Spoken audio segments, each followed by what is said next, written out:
الحمد لله رب العالمين، الصلاة والسلام على رسول الله صلى الله عليه وآله وأصحابه أجمعين، أما بعد. أعوذ بالله من الشيطان الرجيم، بسم الله الرحمن الرحيم. يا أيها الذين آمنوا كتب عليكم الصيام كما كتب على الذين من قبلكم لعلكم تتقون. صدق الله العظيم. نبي هريرة رضي الله عنه قال قال رسول الله صلى الله عليه وسلم: من صام رمضان إيمانا واحتسابا غفر له ما تقدم من ذنبه أو كما قال عليه الصلاة والسلام.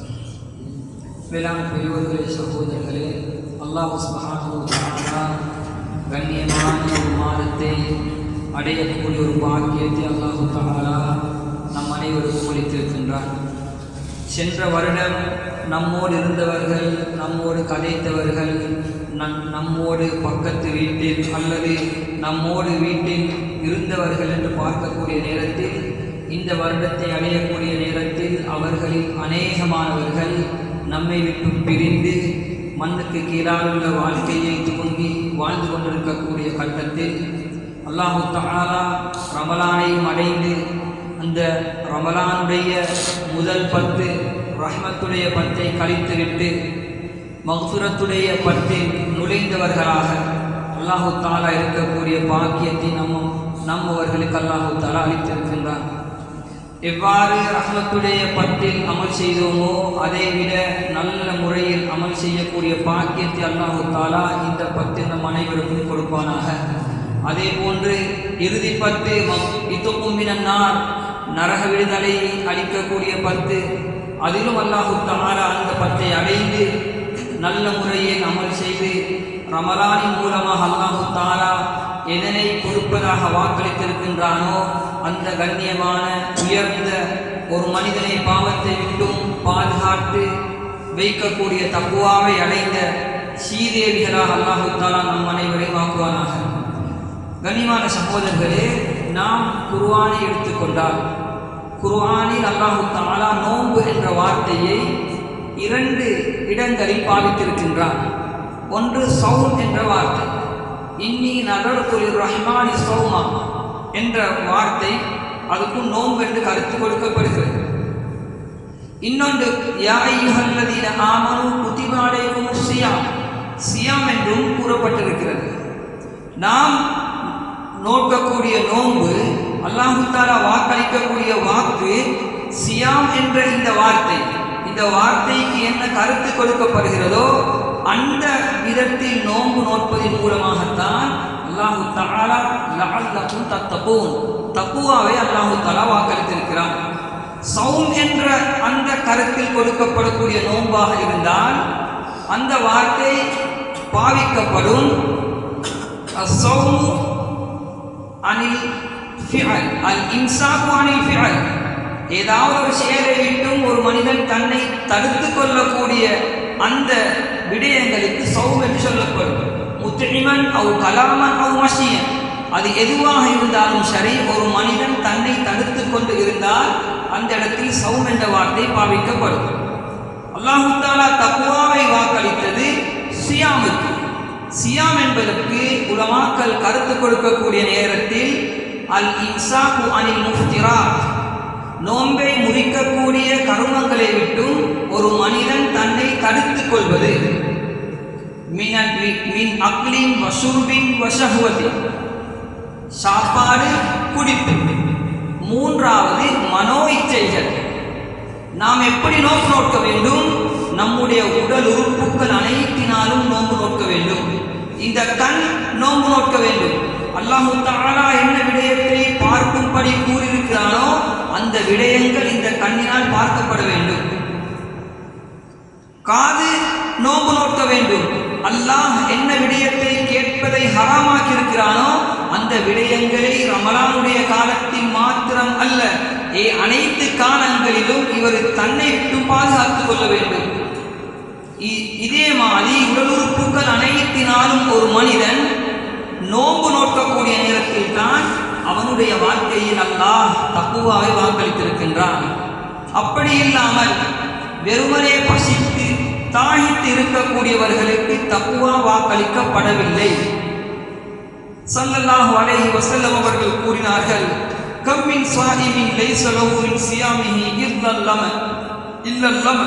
எத்தனையோ நோன்பாளிகள் நோன்பு நோக்கிறார்கள், அவர்கள் பசித்திருப்பதும் தாகித்திருப்பதையும் தவிர வேறு எதனையும் அந்த நோன்பின் மூலமாக அவர்கள் கண்டு கொள்ள மாட்டார்கள், பெற்றுக்கொள்ள மாட்டார்கள். கண்ணியமான சகோதரர்களே, நம்மில் அநேகமானவர்கள் ஃபஜ்ரில் இருந்து மக்ரிபுடைய நேரம் வரைக்கும் பசித்திருக்கிறார்கள், தாகித்திருக்கிறார்கள், வயிறு காலியாக இருக்கிறது என்றாலும் கண் பாவமான காரியங்கள், நேரம் செல்ல வேண்டும் என்பதற்காக வேண்டி ஒவ்வொரு விடயங்களையும் பார்த்து கொண்டிருக்கிறார்கள். நேரத்தை எப்படி கழிக்க வேண்டும் என்பதற்காக வேண்டி இசை போன்ற விடயங்களை கேட்டுக்கொண்டிருக்கிறார்கள். எப்படியாவது மக்ரிபுடைய நேரத்தை அடைந்தால் சரி என்று இவர்கள் ரமலானை முடிப்பார்கள் என்றாலும் தக்குவாவை அடைந்து கொள்ள மாட்டார்கள். இன்று அநேகமான வாலிபர்கள் நோன்பு நோக்கிறார்கள், ரமலானுக்கு பின்னால் அவர்களுடைய வாழ்க்கையில் தக்குவா இருக்கிறதா என்று உற்று நோக்கி பார்க்கக்கூடிய நேரத்தில் எந்த ஒரு தக்குவாவும் நாம் பெற்றுக்கொள்ளாத நிலையை நாம் கண்டு கொண்டிருக்கிறோம். கண்ணியமான சகோதரர்களே, நோன்பு கொடுக்கப்பட்டது ஒரு மனிதனை அல்லாஹ் எங்கிருந்தாலும் பார்த்து கொண்டிருக்கிறான் என்ற மனோநிலைக்கு ஒரு மனிதன் மாற வேண்டும் என்பதற்காக வேண்டித்தான் அல்லாஹு தஆலா நோன்பை கொடுத்திருக்கிறான். எனவே நாம் நோன்பு முழு உடம்பினாலும் நோக்கக்கூடிய நேரத்தில் தான் இந்த அல்லாஹ் வாக்களித்த தக்வாவை நம்முடைய வாழ்க்கையில் கண்டுகொள்ளலாம் என்பதை நாம் விளங்கிவிட்டு, இப்போது நாம் நோன்பை முறிக்கக்கூடிய காரியங்களை நாம் பார்க்கக்கூடிய நேரத்தில் ஒரு மனிதனுடைய நோன்பு முறிவதாக இருந்தால் உலமாக்கள் பிரதானமான 3 நிபந்தனைகளை முன்வைக்கிறார்கள். இல்ம், ஸிக்ர், இராதா. இந்த 3உடன் ஒரு மனிதன் ஒரு செயலை செய்யக்கூடிய நேரத்தில் அவருடைய நோன்பு முறிந்துவிடும். இல்ம் என்றால் அறிவு, ஸிக்ர் என்பது நினைவு, இராதா என்பது விரும்பி. ஒருவர் சாப்பிடுகிறார், சாப்பிடுவது நோன்பை முறிக்கும் என்ற அறிவு இருக்கிறது, நினைவு இருக்கிறது, விரும்பி சாப்பிடுகிறார், இவருடைய நோன்பு முறிந்துவிடும். அதே நேரத்தில் ஒருவர் நினைவு அற்றவராக, இல்மு இல்லாமல் உண்ணுவதனால் நோன்பு முறியுமா முறியாதா என்று தெரியாமல், அல்லது திக்ர் அற்றவராக, நாசியன் மறந்தவராக சாப்பிட்டால் ஸல்லல்லாஹு அலைஹி வஸல்லம் அவர்கள் கூறினார்கள், அத்அமஹுல்லாஹு வஸஃபாஹு. அல்லாஹ் அவருக்கு உணவளித்தான், அல்லாஹ் அவருக்கு குடிக்க வைத்தான், அவருடைய நோன்பு முறிய மாட்டாது. அதே நேரத்தில் இன்னொருவர் குடிக்கிறார், ஏதோ ஒன்றை குடிக்கிறார், தெரியாமல் அறிந்து தெரியாமல் விருப்பத்தோடு குடிப்பதினால் அவருடைய நோன்பும் முறிந்துவிடும். அடுத்தது, ஒரு மனிதன் நோன்பு நோற்றிருக்கும் நிலையில் தன்னுடைய மனைவியுடன் தாம்பத்திய உறவில் ஈடுபடுவதனால் அவனுடைய நோன்பு முறிந்துவிடும். அதே நேரத்தில் ஒருவர் ஃபஜ்ருக்கு பின்னால் நோன்பு நோற்றவராக தன்னுடைய மணியை வெளியாக்குவதனால் அவருடைய நோன்பு முறிந்துவிடும். அதற்கு மாற்றமாக ஒருவர் ஃபஜ்ருக்கு பின்னால் தூங்குகிறார், தூக்கத்தில் அவருக்கு இஸ்கலிதம் ஏற்படுகிறது, அதாவது குளிப்பு கடுமையாகிறது, மணி வெளியாகிறது என்றால் அவருடைய நோன்பு முறிய மாட்டாது. அதே போன்று நாம் எடுத்துக்கொண்டால், இப்ப நவீன சட்ட திட்டங்கள், இப்போது இருக்கக்கூடிய காலத்தில் அநேகமானவர்கள் கேட்கக்கூடியவர்கள், இன்சுலின் போடுவதனால் நோன்பு முறியுமா? சர்க்கரை வியாதி உள்ளவர்கள், அவர்களுக்கு நோய் ஏற்படக்கூடிய நேரத்தில், சிரமம் ஏற்படக்கூடிய நேரத்தில் அவர்களுக்கு அதனை போட முடியுமா? அல்லது வேறு ஏதாவது உடம்புடைய பலவீனத்துக்காக வேண்டி அவருடைய நோயை பாதுகாப்பதற்காக, நோயிலிருந்து அவரை பாதுகாப்பதற்காக வேண்டி இந்த ஊசிகளை அடிக்கலாமா என்ற ஒரு கேள்வியை நாம் எழுப்பினால் இந்த விடயத்தை நமக்கு இரு கண்ணோட்டத்தில் உற்று நோக்கலாம். நாம் அடிக்கக்கூடிய ஊசி உடம்புடைய பலத்துக்கும் விட்டமின் ஏதாவது ஒன்றுக்காக வேண்டி அடிப்பதாக இருந்தால் அவருடைய நோன்பு முறிந்துவிடும். மருத்துவத்துக்காக வேண்டி அடிக்கப்படுவதாக இருந்தால் அவருடைய நோன்பு முறிய மாட்டாது. அதே போன்று ஒருவர் நோன்பு நோற்றவராக அவருடைய வயிற்றுக்கு தொண்டை குழிக்கு கீழாக ஏதாவது ஒன்று சென்றால் அவருடைய நோன்பு முறிந்துவிடும். ஒரு பொருளை வாயில் வைப்பதினால் நோன்பு முறிய மாட்டாது. உதாரணமாக நோன்பு நோற்ற நிலையில் மூக்குக்கு டோஸ் ஊத்துகிறார். இப்ப இந்த ஊட்டினா இது அப்படி தொண்டை குழிக்கு வந்து அதனுடைய கசப்பு தன்மையை ஒருவர் உணர்ந்தால் அவருடைய நோன்பு முறிந்துவிடும். அதுக்கு மாற்றமாக கண்ணுக்கு ஒருவர் சும்மா போடுகிறார் அல்லது கண்ணுக்கு ட்ராப்ஸ் ஊத்துகிறார், அதனால் தொண்டை குழிக்கு எதுவும் சென்றடைய மாட்டாது, அதனால் நோன்பு முறிய மாட்டாது. அப்போ நோன்பு முறிவதையும் முறியாமல் இருப்பதையும் எதை வைத்து நாம் பார்ப்பதாக இருந்தால் தொண்டை குழிக்கு கீழால் ஏதாவது சென்றடைவதனால் அவருடைய நோன்பு முறிந்துவிடும்.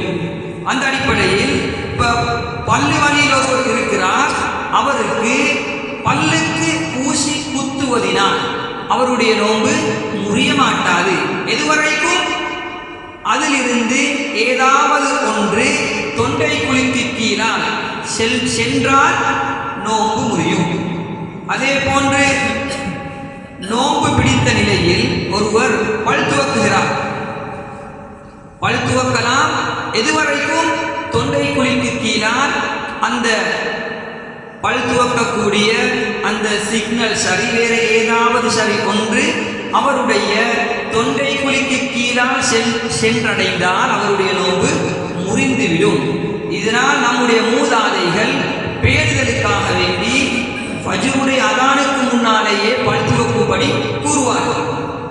பேணுதல் ஒன்று இருக்கிறது, செய்யலாம் என்று நாம் செய்வதாக இருந்தால் அதனை நாம் சரியாக செய்ய வேண்டும்.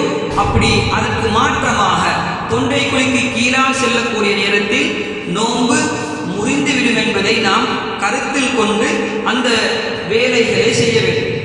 உதாரணமாக அரசாங்க அலுவலகங்களில் வேறு செய்யக்கூடியவர்கள், வேற முஸ்லீம் பாடசாலை அல்லாத வேறு வேறு பாடசாலைகளுக்கு செல்லக்கூடிய மாணவர்கள், அவர்கள் காலையில் பல் துவக்கலாம். பல் துவக்கினாலும் அவர்களுடைய தொண்டை குழிக்கு கீழால் அதனுடைய சுவையை அவர்கள் உணர்ந்தால் நோன்பு முறியும் என்பதை யாரும் மறந்துவிடக் கூடாது. அதே போன்று ஒருவர் நோன்பு நோற்றவராக அவருக்கு உதாரணமாக நோன்பு நோற்ற நிலை வீட்டில் உள்ள தாய்மார்கள் அவர்கள் ஊசிக்கு நூலை போடுவார்கள். ஒரு தடவை அந்த நூலை வாயில் வைத்துவிட்டு போட்டுவிட்டு மறுபடியும் அந்த நூலை அவர்கள் வாயில் வைத்து அந்த உமிழ்நீரை விழுங்கினாலும் அவர் அந்த தாயினுடைய நோன்பு முறிந்துவிடும். அது சர்வசாதாரணமாக வாயில் உள்ள உமிழ்நீர் வெளியாகி விடுகிறது. மறுபடியும் அது உள்ளே செல்லக்கூடிய நேரத்தில் அது வெளியில் உள்ள ஒரு பொருளாக மாறிவிடுகிறது. அதனால் அதனை விழுங்குவதனால் நோன்பு முறிந்துவிடும். அதே நேரத்தில் நோன்பு பிடித்த நிலையில் ஒருவருக்கு உப்பு பார்க்கலாம். எதுவரைக்கும் தொண்டை குழிக்கு கீழால் அது சென்றால் நோன்பு முறிந்துவிடும். அதே நேரத்தில் கடல் பகுதிகளில் உள்ளவர்கள் மீனவர்கள், அவர்கள் மீனுக்காக வேண்டி கடலில் செல்லக்கூடிய நேரத்தில் அவர்கள் அந்த கையை கடல் நீரில் எப்படியும் போட்டுப்படும். அந்த நேரத்தில் அதனை எடுத்து வாயில் வைத்து அந்த உமிழ் நீர் தொண்டை குழிக்கு கீழால் போனாலும் அவர்களுடைய நோன்பு முறிந்துவிடும் என்பதை நாம் மறந்துவிடக்கூடாது. இதே போன்று பல விடயங்கள் இப்ப தற்காலத்தில் ஒவ்வொரு விடயங்களை நாம் பார்த்து கொண்டால் ஒவ்வொரு கோணத்தில் வந்தாலும் சுருக்கம் தொண்டை குழிக்கு கீழால் செல்வதனால் நோன்பு முறியும் என்பதை நாம் விளங்கிக் கொள்ள வேண்டும். எனவே அல்லாஹ் சுப்ஹானஹு வ தஆலா என்னென்ன விடயங்களை பார்த்தோமோ அந்த விடயங்களை கருத்தில் கொண்டு நம்முடைய நோன்பை பேணுதலாக நோற்று அல்லாஹ் தஆலா வாக்களித்த கண்ணியமான அந்த தக்குவாவை அடைந்த சீதேவிகளாக நம் அனைவரும் அல்லாஹ் தஆலா ஆக்குவானாக.